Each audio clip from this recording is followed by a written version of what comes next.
All right, for segment 2 today, Heathen Dog's got a 3-parter for us, all about astral space, and I'm going to let him introduce this stuff to you. So what do you got, Heathen Dog? All right. Right now, we're going to talk about what astral space is in a very general sense. This is important because Earthdawn and very much Shadowrun, which is its companion game, the idea and the mechanics behind astral space are pivotal to almost every other mechanic in the game. Everything, your magical abilities, magic spells, physical augmentation, magical items, they all rely on the mechanic of astral space. To understand astral space is to understand the other mechanics of the game. So let's get to it. The core values of #RPGate and any good tabletop group are escapism, not representation, entertainment over activism, and natural, organic inclusion, not forced diversity. Please follow that QR code or refer to the description below for the link to the charity we support, which is the Wounded Warrior Project. Thursdays and Saturdays, you can watch the Dirty Casuals on twitch.tv/Legion of Myth. Fridays and Sundays, you can watch the Friday Night Chill Stream and RPG Digest on our YouTube and Rumble channels. Please leave us a comment with your thoughts and experiences, and if you like our gaming content, please be sure to subscribe to Legion of Myth. All right. Oh, is this the CD? This is the CD. Yes. Now, if you can find this, that's awesome. If you can find this is an excellent version of the main book because it comes pre-hyperlinked, so you can just click on it somewhere and bam. I was going to ask you if you had a copy of the book because all I have is the CD, and there you go with the CD. I have both. That's and nice. I decided to use the CD one just because it was cooler. If you can find it, get it. You know, if it falls off an internet truck, whatever. But you know, find it. It's one of the more excellent PDFs for Earthdawn because it has the whole hyperlink thing, and none of the other ones actually do. But we are going to start going to page 341 when we're talking about astral space. Now, the idea behind astral space is that it is a separate dimension inside our universe. It's just as real as the physical world, only a little bit Tales from the Dark Side, or more appropriately, kind of like the Matrix. Think of it this way. When Neo is learning about the Matrix, he learns that what he thinks is real is actually code. And at the end of the first movie, he can see that code. That's like seeing astral space. It's the code where it holds the blueprint of everything that is represented in physical space. Now, does that make it superior? No, they're interconnected. Physical space affects astral space affects physical space. You take away one, you lose the other. They're intrinsically connected. And I'm going to explain that later on, but you have to have that understanding that astral space is intrinsically connected to physical space, but still has a demarcation, is a separate dimension. All right.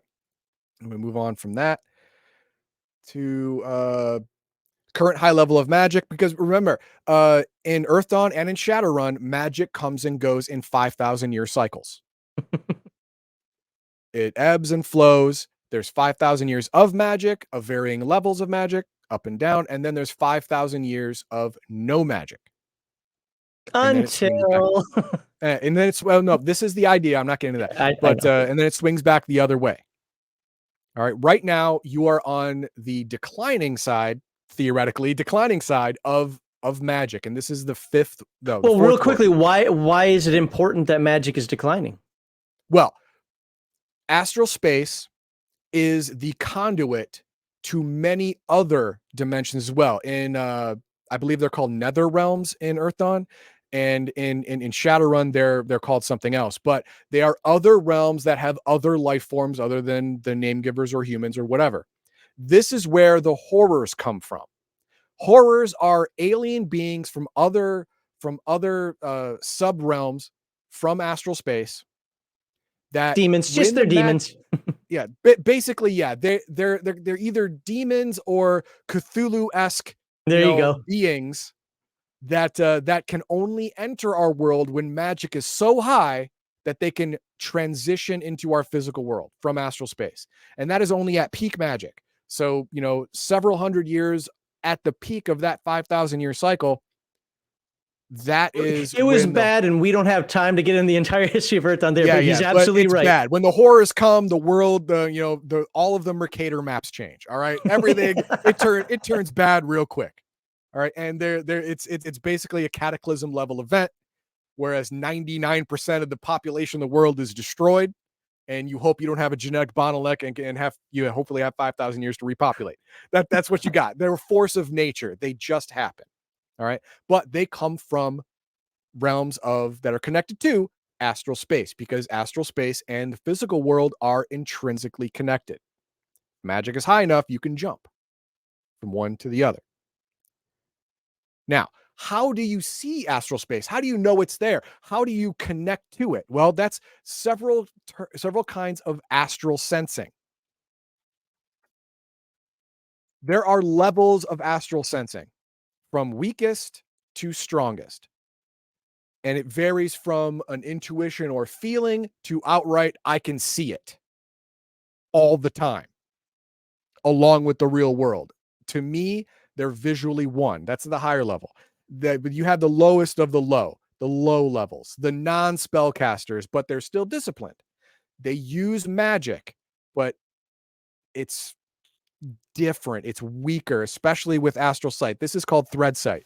This is when your average discipline non-spellcaster character gets to be fourth circle and he gets thread weaving talent. He can now attach threads from his pattern to other patterns, astral patterns, which means you have to have at least some ability to see astral space. It's going to be horribly myopic.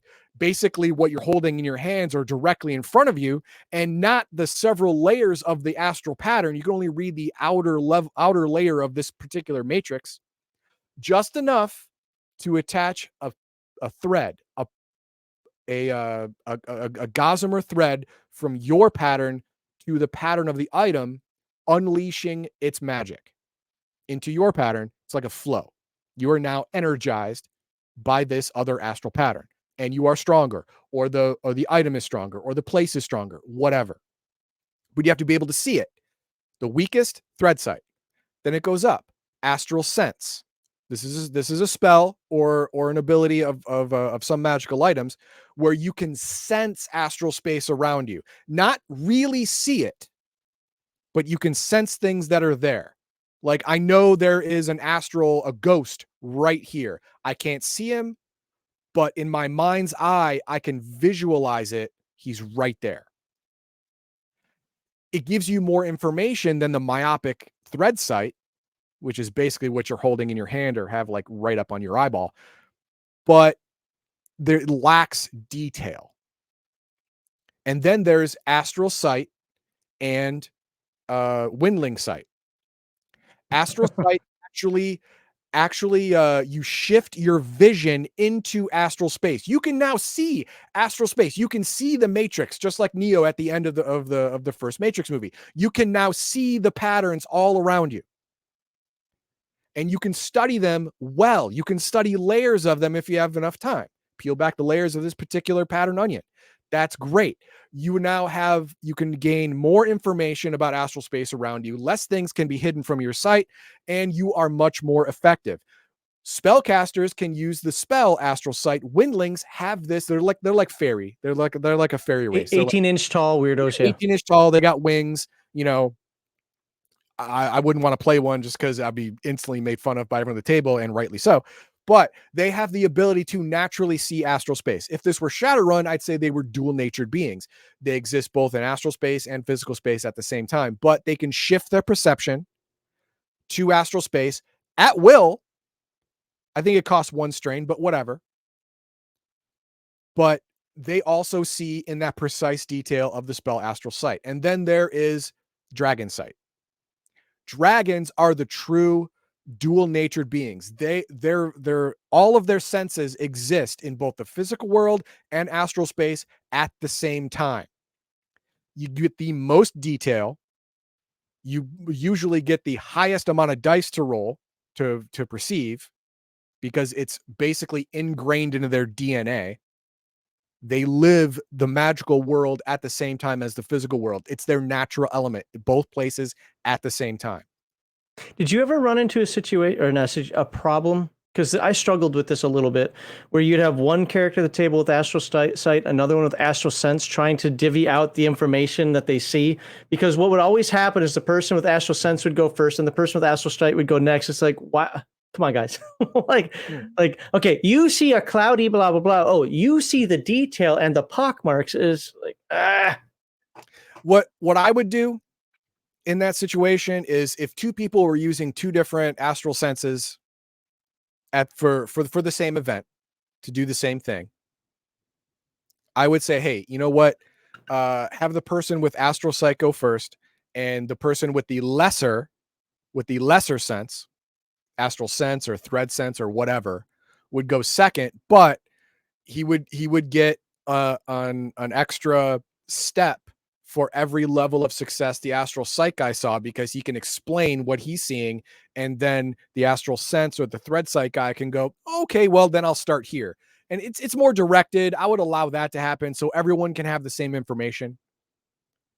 But that doesn't happen a lot of times. Because that was actually, your group did that as well, where it's like, you'd have one person do the astral sense, and then the next person do the astral sight. It's like, can we just do the astral sight? No, I'll do it if his sucks. Like, it's like I have to describe this twice now, and it's not fun. Yeah, I get it. But that's just the way it is sometimes. Now, point blank matrix sight can see a spell matrix. Yes.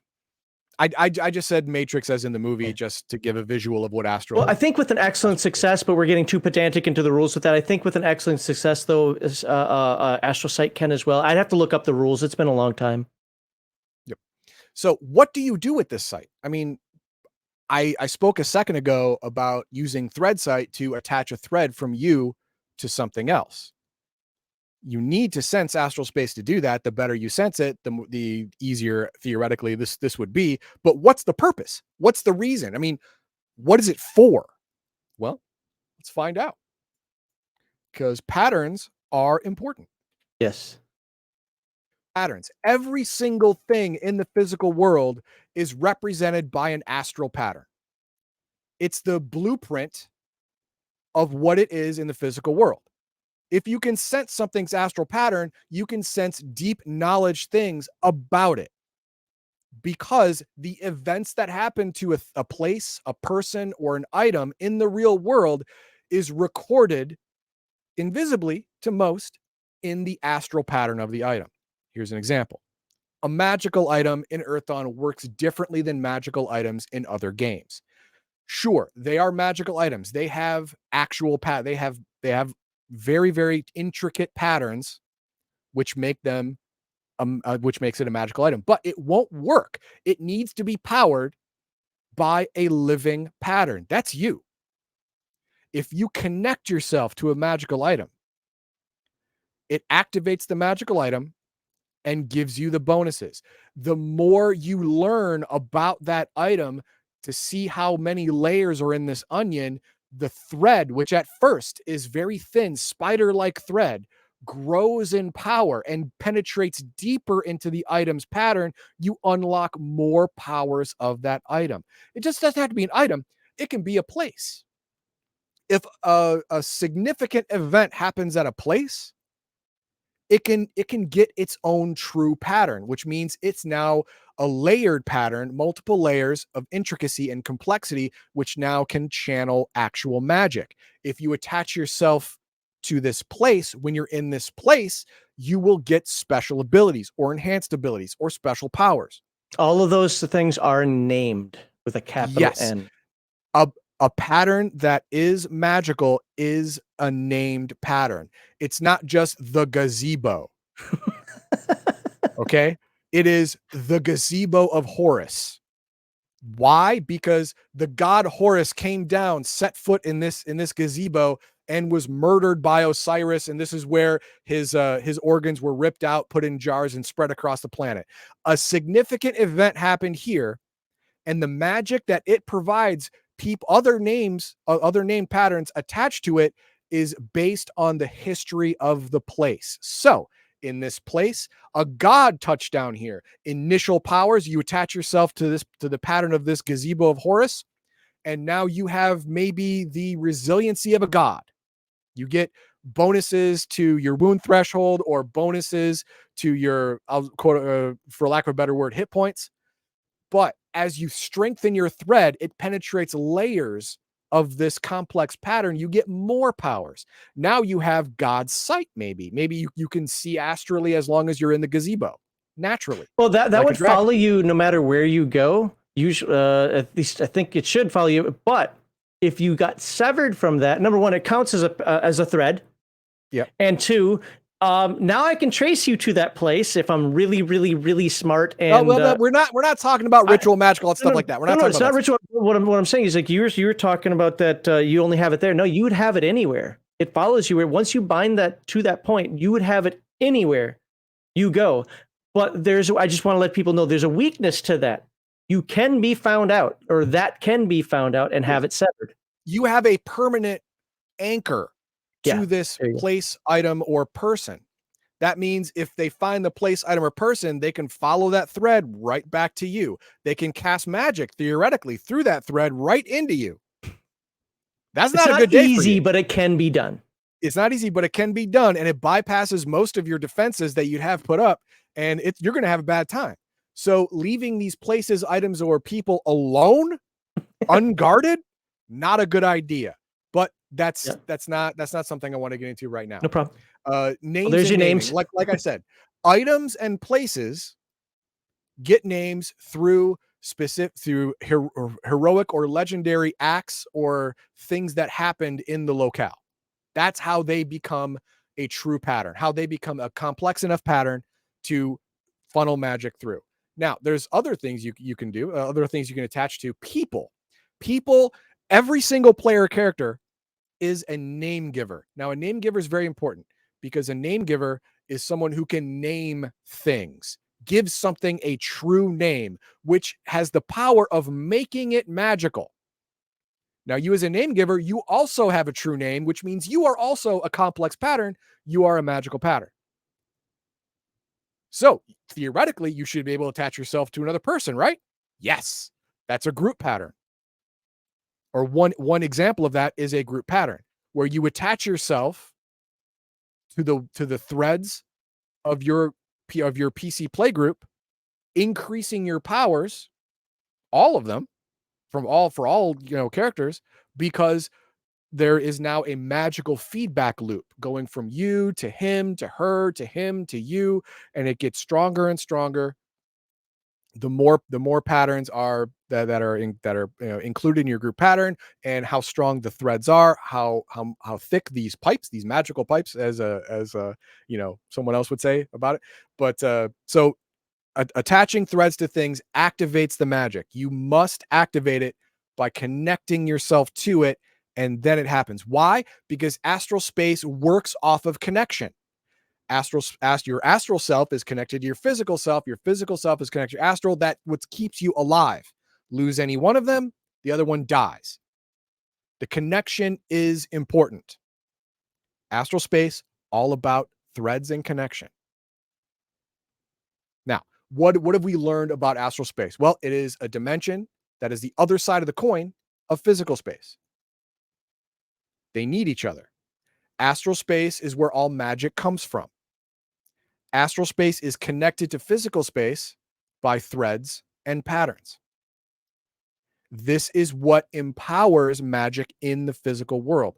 Even if you are a non-casting discipline, say a warrior at second circle, you can't attach threads to things. You can't do this. How do you use magic? No, every single talent that you have, every single power that you possess for being a warrior is magical because you have altered the pattern of yourself. You have become a warrior. You have changed your name. You're a name giver. Remember, you can name things, which means you can rename things. You're no longer Chuck. You're the warrior Chuck. Elves actually do that as part of their life cycle. Exactly. You can actually use magic because you've altered your pattern to connect to astral space in a specific way to create magical effects for the warrior. Like I said, astral space is pivotal. Now, in the next video, we're going to get into the actual some pattern items, spells, and talents, how they're actually used by connecting yourself to astral space. But in the meantime, let's one last thing before you go there. Can you describe what a person sees in astral space? How it perceives differently? I honestly I don't remember off the top of my head. Okay. I've read too many books that for this example, let's say you have perfect dragon sight. Okay, so you shift over to astral space as dragon sight, and now you can see astral space. You would see all of the threads that connect everything together. You would see the pattern of each living thing as glowing. You would see the pattern of each non-living thing as muted. Is this the game that has this, like, it's a silvery landscape, or am I thinking something else? I forget. I literally forgot. You're thinking something else. Okay. It's a little bit vague, but it is supposed to be a little wispy, like foggish. And the higher level sight you have, the more you can pierce the fog that permeates astral space, especially after the horrors came. All right. Yeah, sorry, it's been a long time, and I forget if this was one of the realms that did that, like everything was like an outline or some crap, and I'd have to reread them. But it's the reason I brought up the Matrix is because at the end, when Neo sees the agents in the hallway, everything is the Matrix code. He just sees the code now. Well, if you were looking at astral space, you would just see the patterns and threads that connect everything. That's all you would see. But this sight, while doesn't give you color, doesn't give you facial features, nothing like that. If you can read it, just like the Matrix, it's actually more information than seeing things physically. You don't just see the guy Bob. If you see his pattern, you see it well enough. You see Bob. He has the beginning stages of renal failure. You'll be able to see that. He's killed his mother. You'll be able to see that. It's a pretty significant event. Yeah, it is significant. You can see the layers in his pattern. You can see things he's attached to, items he may be attached to. Any group patterns, you can see that thread go off in the distance or go toward another person if his group member is near him. You can see all of this greater amount of information that affects the physical world, but only exists in the astral plane. Okay. And one last thing, so people know, this entire information is in the core book because it is core to the game. This isn't like something, we just let the wizards worry about this. No, you have to understand this, and this is one of the harder parts for new players to understand, but a good game master will feed it to them slowly. Help them along. But understanding magic, astral space, and threads is core to the game. And with oops, I hit the wrong button. All right. So Rex Steele says, so is the single core rulebook for Earthdawn all you need, or are there any other books that could be helpful? To play the game up to what? Circle 8? Yeah. All you need is the main book. And that could easily take a year. Minimum. Oh, yeah. Minimum. You guys were 2.5 years and just creeping out of 8. Yeah, I was 9. Yeah, I think Earthdawn was too. Yeah, I was 9 when we ended, and that was a year and a half. So you only need the core rule book for the first 8 circles, and that's going to take a while. So you got time. Yeah. And then if you buy, what is it, the companion? Yep. Yeah, the Earthdawn companion, you can go up to 15. Up to 15, but really I'd retire at 10 because it's going to get weird at that point. I mean, unless you're looking for that anime style game, but here's one of the things I would say is don't dive into that anime style game until you want to work your way there, because the game is going to grow with you, and you're going to see things like, whoa, they haven't even gained circles. Why are they twice as powerful as they were a month ago? It's because they went wide and they found out how to use what he's talking about with the astral space and those abilities. What he means by going wide is going tall or going deep. Is digging down or building up circle after circle after circle, circle after circle after circle. Yes, and you are more powerful. You have a greater power potential. But going wide is increasing your talents, attaching yourself to different pattern items, group patterns, where you're not increasing your circle, but you're increasing your power base by so much that you are probably stronger at 5th circle than you would be at 10th if you just focused on circling up. The other thing I would say on this comment here, it depends on how immersed you want to be in the world. My favorite book of all time, obviously you have to have the core book to play it, but my favorite Earthdawn book of all time, and I suggest everybody gets this one, is called Adept's Way. Mm. Absolutely love that book because it dives into how the disciplines think, believe, and it only does it in like 4 pages each, but dives into how the disciplines think, believe, and so forth. And it has things called discipline discipline violations, because being a discipline, we won't dive into this now, but No, being a we're not discipline getting is to a that, but way of life. there is a thought process. You have molded your pattern to be a warrior, which means you have to continue to think and act like a warrior to keep that magic flowing. Yep. If you don't, you're altering your pattern away from being a warrior, so the magic flows through you weakly. And then there's the Rather than- Denizen books if you like the races of the game, because it But dives into the the races. Adept's Way is most important to help new players Yep. really understand that they have to role play a warrior, and there are several ways to do that. I have videos on Several that. ways to do that. Role playing an archer, several ways to do it, but there are core tenets you must follow. All right, let's go to the next one. Okay, any 1E books to avoid? I don't think so. No, there are no first edition books that I would say shouldn't be, or have less, or are not as useful as they should be. All of them are at least moderately useful for your campaign. There is one. What? The What? Theron Empire book. Oh, well, no, because a lot of the core book is pushing you toward Theron encounters and stuff like that. Yeah, but it has So- the tree people and the monster people and depatterning and starts seeing all that other nonsense. Okay, yeah. It introduces some things that you may not want to put in your campaign, but guess what? You don't have to. Yeah, there you go. Yeah. Yeah, So- you don't have to. I had to find it's one. It's not forcing you to ruin your game. All this There you stuff is optional. You spend legend points on karma the same as spending them on your roll, and this was in directly talking about how I gave you guys that. Right. But here's the caveat to this, and I'm being pedantic when I say this, and I'm not arguing. It's just discipline talents are the only things you can spend karma on, unless karma comes with it. So you can't actually use karma on a talent if you're going by the rules on a talent. So if you're a wizard, you can't spend karma on melee weapon. I mean, sure, you may get it as a wizard, but it's not a focus of your discipline, like, say, spellcasting or thread weaving or matrices or whatever.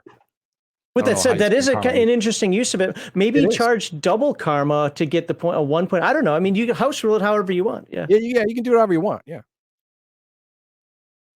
So Earthdawn run the same or similar engine as Shadowrun, as I love the dice system. It's not. It's different mechanics, but the lore is the same.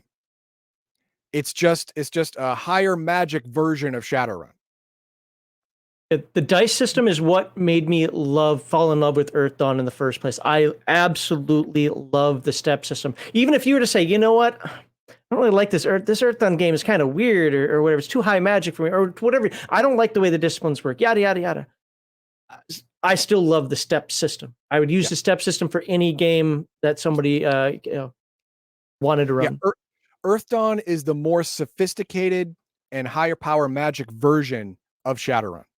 In Shadowrun, they haven't learned about thread magic yet. They haven't learned that. They use raw magic all the time. Just suck up magic from astral space, force it through your body, create a magical effect. That's what they do. Now, when horrors are around, that's a death sentence. You may as well kill yourself, because that's just stupid. They use intermediary things, spell matrices, floating dream catchers that they filter magic through, because the magic is polluted around them, filters out the pollution to make pure magic, and that's what they use to use their spells. Now, does it take longer? Yes. But is it safer? Infinitely. You want to see a party come to its knee or come to a stop? I'm talking the players come to a stop, put them in a situation where raw magic might be necessary. They're like, wait a minute, I wasn't ready for to make a new character yet. Yeah, everyone's looking at each other, goes, okay, so who's going to die? I mean, we have to do it, so who's going to die because of it? That's it. So yeah, it is similar, but it's the grown-up pants version of Shadowrun. magic-wise. Magical items are a great way for creating new scenarios. Oh, you need more knowledge about the last hero that wielded that sword in order to make it better? I'm going to get into that in the next video. Okay, well, he just say he made a comment. Pattern items are in the next video. Don't worry, I'm going to get into that. But yes, okay, pattern items are in the next video. So stay tuned for the next video. There we go. What happens when you find out the true name of a demon or a horror, obviously? True name of a horror, knowing the true name of something gives you power over it. You can now attempt to banish it. Now, is that going to work? It depends how strong the horror is. And if you're first through fourth circle, don't try it. It's not a good plan. It's a bad plan. You're probably going to fail. But you can now do things. Once you know the true name of a pattern, you can affect it in many, many ways. And that's all, talked about in not just this book, but in the Arcane Mysteries of Barsave, where it goes into magic more in depth. It talks about affecting true patterns by their true names. In Shadowrun, it was the same thing. If you know the true name of a spirit, you can banish it. You can actually banish it, make it go away. Sometimes it's easier than fighting it. Okay. Earthdawn, you can do the same thing. It's been a long time since I read that, so I didn't have the answer to that. So there you go. And finally, this is talking about Astral Space. It says it's like a photo negative with glowing threads. Something about that sounds familiar, but I just forgot. So. Yeah, you know what? I would say that each game master can make Astral Space look however the hell he wants, as long as the idea of threads and patterns are ingrained in it. He can make it beautiful blue, ugly red, demonic red, black, whatever he wants to do. He can do, as long as the aspects of patterns and threads are preserved. It's up to your game. All right, there we go. Those are questions, comments for that one. Like, subscribe, and share, and stay tuned. Wow, my voice cracked. That was awesome. Stay tuned for the next video where he's going to talk about patterns, pattern items, and all that kind of good stuff. What's a pattern item? It's a magic item.